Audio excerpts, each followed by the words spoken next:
O que é fé? Como a fé se manifesta, se revela, se demonstra na vida prática do cristão? A Bíblia tem uma definição de fé muito clara e objetiva. Hebreus 11:1 diz assim: a fé é a certeza das coisas que se esperam e a convicção de fatos que não se veem. Uma das lições mais bonitas que nós aprendemos na Bíblia a respeito da fé é que a fé é uma experiência simples com Deus. A expressão da fé, ela se faz de maneira simples. É uma experiência de confiança e de entrega a Deus. Mas, infelizmente, o mundo religioso dos nossos dias está simplesmente comercializando a fé. Eu acho que você já percebeu isso algumas vezes. A fé tem se tornado um produto, um negócio. Na verdade, um negócio muito bom para algumas pessoas. Eles dizem assim: se você tiver fé, você vai ter prosperidade material. Infelizmente, muitas pessoas acreditam nesse argumento. As promessas são muito grandes. Se você expressar a sua fé, Deus vai recompensar essa fé lhe dando uma casa, lhe dando um carro, lhe dando um bom emprego. Se você tiver fé, você vai ser curado de todas as suas doenças, a sua família vai ser maravilhosa. A gente pensa assim, esse é um argumento muito tosco. Será que alguém cai nessa conversa? Infelizmente, esse argumento tem sido muito convincente para muitas pessoas. Esse mundo religioso distorcido está ensinando que a fé se expressa através da doação de dinheiro para as igrejas. Veja, eu não sou contra doar dinheiro para as igrejas. A própria Bíblia estabelece um plano de sustento das igrejas, de sustento dos ministérios, da pregação do Evangelho. Isso é bíblico. O grande problema é essa manipulação do sentimento religioso que estão fazendo por aí. Imagine você, um pai de família, desempregado, passando necessidade, não tem o que dar de comer para os seus filhos, já buscou ajuda de todas as formas e em todos os lados e não consegue uma solução. De repente ele se depara com essa promessa: expresse a sua fé em Deus, fazendo uma doação para a igreja. Ele pode querer argumentar dizendo, mas eu não tenho nem para mim. Aí o argumento maior é, aí é que você vai demonstrar a sua grande fé. Você tem que dar até o que não é suficiente para você. No desespero, as pessoas, simplesmente na tentativa de resolver os seus problemas, lançam mão desse recurso. Essa teologia da fé é conhecida como a teologia da prosperidade. Eu queria advertir você de uma coisa. A única fonte segura que nós temos a respeito do significado da fé é a Bíblia. Muito cuidado para você também não ser enganado por essa teologia da prosperidade que está à nossa volta.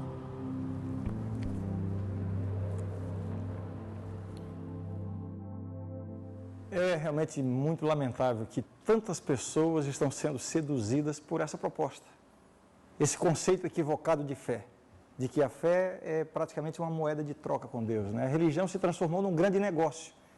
E, infelizmente, por causa disso, muitas pessoas hoje rejeitam tudo o que pareça religião. Tudo começa com o quê? Com esse conceito equivocado de fé, né? Essa ideia de que através da fé você alcança prosperidade, você alcança cura, alcança solução para todos os seus problemas, você vai alcançar bens materiais, como já foi dito, né, a chamada teologia da prosperidade. O grande problema desse conceito, dessa teologia, são as implicações que essa teologia traz para a gente, né? Eu vou destacar aqui para vocês pelo menos duas implicações muito sérias. A primeira delas é a inversão de papéis que esse conceito traz, a inversão de papéis entre Deus e o ser humano. O que é que a Bíblia fala a respeito do relacionamento entre o ser humano e Deus? De acordo com a Bíblia, esse relacionamento se dá na base seguinte: Deus é o Senhor e o ser humano deve ser o servo. O cristão, aquele que quer seguir a Deus, ele assume uma posição de servo de Deus. É Deus quem determina as coisas, é Deus quem estabelece os princípios universais, é Deus quem tem as suas leis para serem seguidas. Deus é o soberano, Ele é o criador de todas as coisas. Ele é quem manda na história toda. Nós que queremos seguir a Deus, devemos assumir a postura de servos. Jesus disse uma vez assim: se me amais, guardareis os meus mandamentos. Essa é a posição da Bíblia no que diz respeito a esse relacionamento entre o ser humano e Deus. Mas essa teologia da prosperidade parece que faz uma inversão de papéis. Deus deixa o trono e a sua posição de senhor e assume a posição de servo, e o ser humano é quem assume a posição de senhor. De acordo com esse conceito, o cristão é quem dá ordens em Deus. O cristão exerce a sua fé, e essa fé é exercida na base da barganha, da troca, ela é manifestada através de grandes doações para as igrejas, enfim, e dessa forma, o cristão se acha no direito de determinar as coisas para Deus. Deus se transforma num grande office boy do ser humano. Eu acho que você já ouviu expressões do tipo assim: eu determino a cura dessa doença, eu determino a expulsão daquele demônio, eu determino isso, eu determino aquilo. Quem somos nós para determinarmos alguma coisa para Deus? Você percebe? Esse é um conceito equivocado de fé, porque promove essa inversão de papéis. A segunda implicação desse conceito é essa troca que há entre o materialismo e a espiritualidade. De acordo com a Bíblia, quais são as evidências da verdadeira espiritualidade? A Bíblia, quando descreve o servo de Deus, quando descreve a vida cristã, a Bíblia revela, manifesta algumas evidências de uma pessoa que segue a Deus. Que evidências são essas? Bondade, generosidade, amor, perdão. Essas são as evidências de que uma pessoa é realmente um seguidor de Deus. Mas, de acordo com essa teologia, o materialismo passa a ser a grande evidência. O que vai demonstrar que alguém vive com Deus? De acordo com essa teologia, as evidências são a conta bancária, o carro de luxo, a casa nova. Então, as pessoas estão buscando a Deus, sendo informadas de que vão receber em troca prosperidade material. É lamentável que isso esteja acontecendo, porque isso contraria o que a Bíblia ensina. Na verdade, de acordo com a Bíblia, o que significa então a verdadeira fé? Qual é o significado da fé? Qual é o conceito bíblico de fé?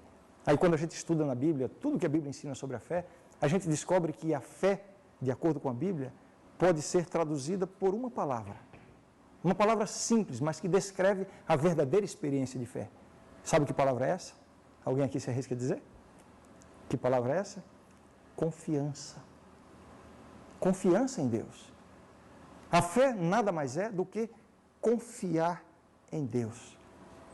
Não é confiar no sentido de exercer fé para obter tudo o que eu quero ou tudo o que eu preciso de Deus. Não. É simplesmente confiar no cuidado de Deus. A fé é uma experiência que vai me colocar à disposição de Deus e acreditar que Deus tem poder sobre a minha vida, que Deus tem o controle completo sobre a minha vida, que Deus sabe tudo a meu respeito, que Deus me conhece antes do meu nascimento e que Deus sabe o fim desde o princípio, conforme diz a Bíblia. E por ter essa noção desse Deus maravilhoso, eu então vou exercer fé nele. O que é essa fé? É essa confiança, confiar em Deus. Mas aí alguém pode dizer assim: mas então será que vale a pena exercer fé? Se a fé não vai curar as minhas doenças, se a fé não serve para me dar prosperidade material, se eu não encontro uma resposta imediata à minha expressão de fé, será que vale a pena realmente buscar viver com Deus, entregar a vida a Deus e viver essa fé que significa apenas confiar? Qual é a recompensa que eu tenho em exercer esse tipo de fé? E aqui está o grande presente que Deus nos oferece. Na verdade, a Bíblia nos fala de duas recompensas para a verdadeira fé. A primeira delas, a mais importante delas, é a recompensa futura. A Bíblia fala que Jesus vai voltar a este mundo. Nós vamos estudar aqui nessa nossa série a respeito da volta de Jesus. E na volta de Jesus, a verdadeira fé será recompensada. Será recompensada da maneira certa e na dimensão correta. Será recompensada com vida eterna.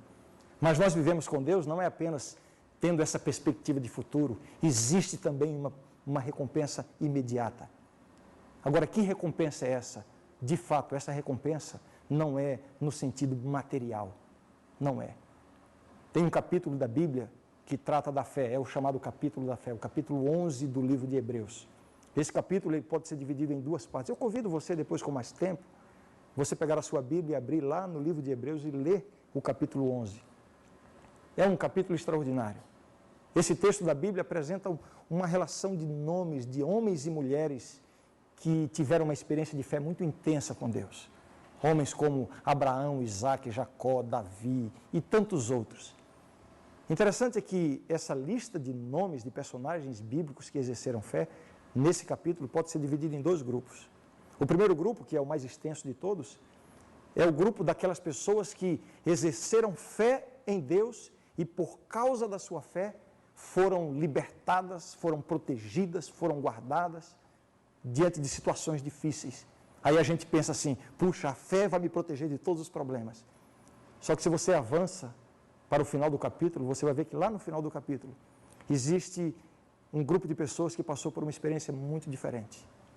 São pessoas que padeceram dificuldades, pessoas que foram apedrejadas, serradas ao meio, pessoas que foram queimadas vivas, pessoas que passaram por grandes tribulações justamente por causa da sua fé em Deus. Então, a fé para uns serviu de proteção, de prosperidade, de libertamento, de tudo isso, mas para outros não teve essa função. Mas vejam, todos tiveram a mesma recompensa. Sabe qual é a recompensa? Aqui está a grande recompensa momentânea que nós temos da fé. A recompensa futura, a vida eterna. Mas nesse momento, nós temos uma recompensa. A recompensa por viver com Deus. E sabe qual é? Essa recompensa é encontrada numa promessa que Jesus fez. Jesus disse assim, a minha paz vos dou. Quais são as coisas realmente importantes para você? É a sua conta bancária? É a sua casa nova? É o seu futuro? É a sua saúde? Eu e você conhecemos pessoas que têm muito dinheiro, que têm casa própria, que têm carro novo, que têm saúde na família, que têm todas as circunstâncias favoráveis. E apesar disso, são pessoas que vivem profundamente infelizes. E eu e você conhecemos pessoas que vivem na pobreza, vivem no meio de tribulações, vivem cheias de problemas. E quando a gente se aproxima dessas pessoas, a gente percebe que há uma paz interior inexplicável. Sabe o que é isso? É o resultado da verdadeira fé. Jesus disse assim, no mundo tereis aflições, mas tende bom ânimo. O que eu quero dizer com tudo isso? É somente uma coisa. Vale a pena viver com Deus. Não é apenas uma questão de religião. É muito mais do que isso. É uma questão de ter uma experiência pessoal com o Criador. Vale a pena viver com Deus. Haverá uma recompensa futura, sim, mas há uma recompensa presente. E essa recompensa é aquela que as pessoas estão buscando desesperadamente, mas nas fontes erradas.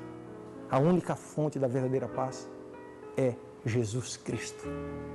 Eu quero convidar você a abrir o seu coração, abrir a sua mente e procurar conhecer um pouquinho mais a respeito de Jesus. Tenha fé em Deus, acredite, busque ter uma experiência com Deus. E você pode ter a certeza, você vai descobrir o que significa viver em paz.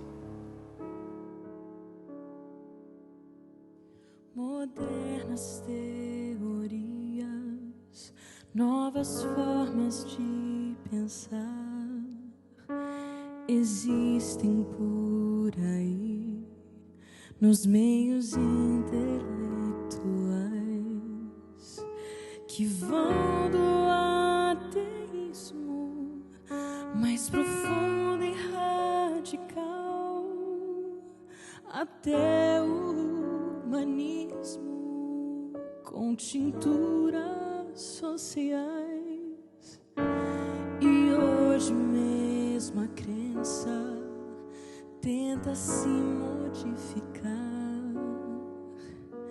e quer que o homem seja o fim de sua pregação, senhor dos seus problemas, dos seus sonhos e ideais, buscando aqui e agora a total libertação.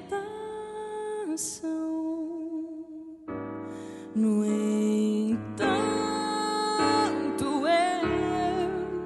eu escolhi acreditar que existe um plano para salvar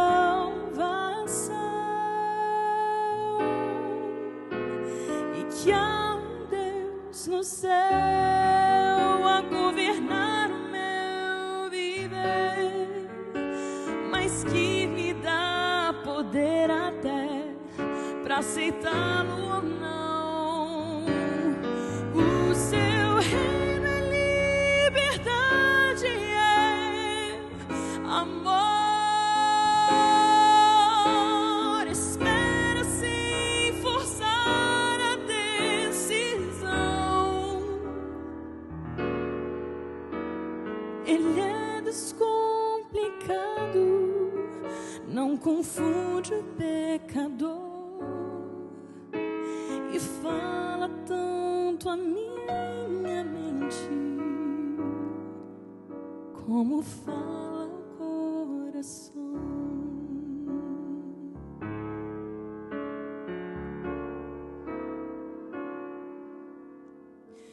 O ser humano hoje só se volta para si, buscando atender necessidades essenciais, mas sem levar em conta que é uma vida superior que poderá suprir os seus anseios mais reais. E aos que procuram tudo racionalizar, só crendo no que a ciência e a cultura podem ver, querendo um milagre pela lógica explicar, se fecham para as coisas do Espírito e da fé. No entanto, eu escolhi acreditar e esperar assim meu Jesus. Filósofos e mestres nunca irão avaliar aquilo que o amor de Deus mostrou na cruz. O meu Deus é poderoso e